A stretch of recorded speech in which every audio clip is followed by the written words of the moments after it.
चाणक्य नीति का पहला अध्याय पूरा हो चुका है।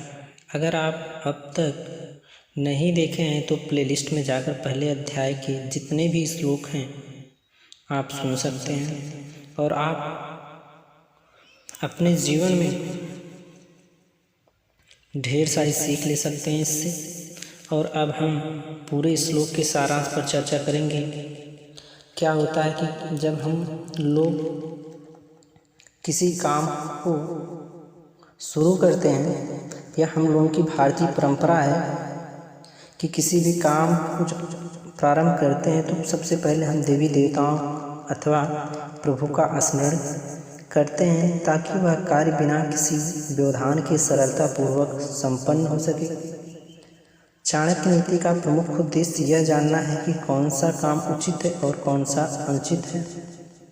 आचार्य चाणक्य ने प्राचीन भारतीय नीति शास्त्र में बताए गए नियमों के अनुसार ही इसे लिखा है। यह पूर्व अनुभवों का सार है। उनका कहना है कि लोग इसे पढ़कर अपने कर्तव्यों और अकर्तव्यों का भली प्रकार ज्ञान प्राप्त कर सकें कि उन्हें क्या करना चाहिए और क्या ना। समसामयिक राजनीति के ज्ञान में मनुष्य अपनी बुद्धि का पुट देकर समय के अनुसार अच्छाई और बुराई में भेद कर सकता है। सबसे पहले आचार्य चाणक्य ने संघ के महत्व पर प्रकाश डालते हुए यह बताया है कि दुष्ट लोगों के संगत में बुद्धिमान मनुष्य को दुख उठाना पड़ता है। चाणक्य ने मनुष्य के जीवन में धन के महत्व को बताया है। उनका कहना है कि व्यक्ति को संकट के समय के लिए धन का संचय करना चाहिए। उस धन से अपने बाल बच्चों तथा स्त्रियों की रक्षा भी करनी चाहिए। इसके साथ उनका यह भी कहना है कि व्यक्ति को अपनी रक्षा स्वरूप पर सबसे पहले अपनी रक्षा करनी चाहिए। जिन लोगों के पास धन है वे किसी भी आपत्ति का सामना धन के द्वारा कर सकते हैं, परंतु उन्हें यह बात भी भली प्रकार समझ लेनी चाहिए कि लक्ष्मी चंचल होती हैं। वह तभी तक टिक कर रहती हैं जब तक उसका सदुपयोग किया जाता है। दुरुपयोग आरंभ करते ही लक्ष्मी चली जाती है। चाणक्य कहते हैं कि व्यक्ति को उसी स्थान पर रहना चाहिए जहां उसका सम्मान हो, जहां पर उसके भाई बंधु हों, आजीविका के साधन हों। इसी संबंध में वह आगे कहते हैं कि जहां धनवान वेद शास्त्रों को जानने वाले विद्वान ब्राह्मण, राजा अथवा शासन व्यवस्था, नरी और वैद्य आदि ना हो वहाँ भी नहीं रहना चाहिए। नौकरी की कार्यकुशलता का पता तभी चलता है जब उन्हें कोई कार्य करने के लिए दिया जाता है।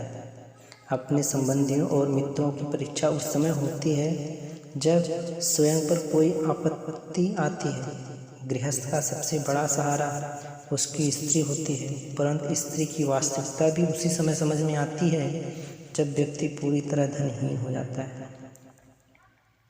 मनुष्य को चाहिए कि वह अधिक लालच में ना पड़े। उसे वही कार्य करना चाहिए जिसके संबंध में उसे पूरा ज्ञान हो। जिस कार्य के संबंध में उसे ज्ञान ना हो उसे करने से हानि हो सकती है। जिस कार्य का अनुभव ना हो उससे संबंधित निर्णय लेना कठिन होता है। निर्णय यदि लिया जाए तो संशय की स्थिति मन को डगमगाती रहती है। ऐसा निर्णय कभी भी सही नहीं होता। संशयात्मा विनश्यति।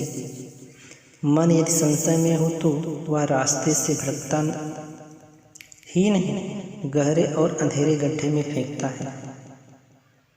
अगर मन संशय में है तो वह रास्ते से भटकाता नहीं, गहरे और अंधेरे गड्ढे में फेंक देता है। यदि आप ऐसे व्यवसायियों का जीवन देखें जिन्होंने अपने क्षेत्र में ऊंचाइयों को छुआ है तो आप पाएंगे कि उन्होंने अपने काम को समझने के लिए किसी दूसरे अनुभवी व्यक्ति के नीचे काम किया है। किताबी और व्यवहारिक जानकारी में जमीन आसमान का अंतर होता है। आचार्य चाणक्य जी ने विवाह के संदर्भ में चाणक्य ने कुल के भेद भाव की बात नहीं मानी है। उनका कहना है कि नीच कुल में उत्पन्न कन्या भी यदि अच्छे गुणों से युक्त है तो उससे विवाह करने में कोई हानि नहीं है।